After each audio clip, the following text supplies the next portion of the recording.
5h, 7h, Europe 1, bonjour.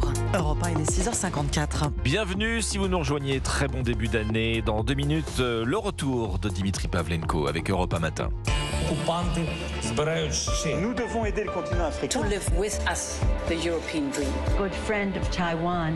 Europe 1, bonjour. Europe 1, la revue de presse internationale à 7h-5. Nous sommes d'abord aux États-Unis. Bonjour Aviva Fried. Bonjour. Vous êtes à Los Angeles pour Europe 1. Aviva, à la une ce matin de la presse américaine. C'est le très atypique sénateur John Fetterman qui intéresse la presse américaine. Politico n'hésite pas à titrer, John Fetterman n'est pas l'homme politique que vous croyez et il s'en fiche. Business Insider rappelle que le sénateur est bien un excentrique qui porte des shorts et des sweatshirts à capuche au Congrès, mais qu'il s'est attiré la colère des progressistes sur un grand nombre de sujets. Pourtant, souligne le New York Times, John Fetterman, un allié de Bernie Sanders, était un chouchou de la gauche du Parti démocrate, mais, rapporte le quotidien, son soutien inconditionnel à Israël et ses prises de position sur la frontière mexicaine ont aliéné ses anciens partisans.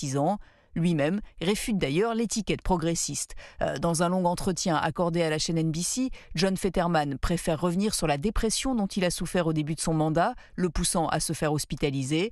The Hill explique que le sénateur pensait alors que ce serait la fin de sa carrière. Mais pour l'agence AP, John Fetterman est désormais un sénateur optimiste, très présent au Capitole. Nous sommes aussi en Argentine ce matin avec vous, Flora Genoux. Vous êtes à Buenos Aires pour Europe 1. Alors qu'est-ce qui fait les gros titres des journaux argentins ? Eh bien, une invasion de moustiques dans Buenos Aires et sa région en plein été austral. Le journal Clarín décrit « Faire un footing, promener son chien ou sortir sur son balcon se conclut par une ou plusieurs piqûres et elles sont plus douloureuses que d'autres. Le nom du coupable, l'Aedes albifasciatus, aussi baptisé le moustique des inondations, car il s'épanouit après de fortes pluies, souligne CNN espagnol.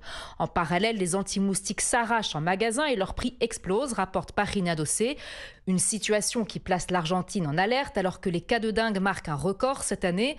Des scientifiques du centre de recherche CONICET précisent, les moustiques actuellement en circulation ne transmettent pas la dengue, mais ils sont vecteurs d'un virus qui sévit actuellement chez les chevaux et peut être transmis aux hommes, l'encéphalite équine, c'est-à-dire une grave inflammation du cerveau. Merci Flora Genoux, merci à nos correspondants. C'était la revue de presse internationale sur Europe 1. 7h, 9h, Europe 1 matin.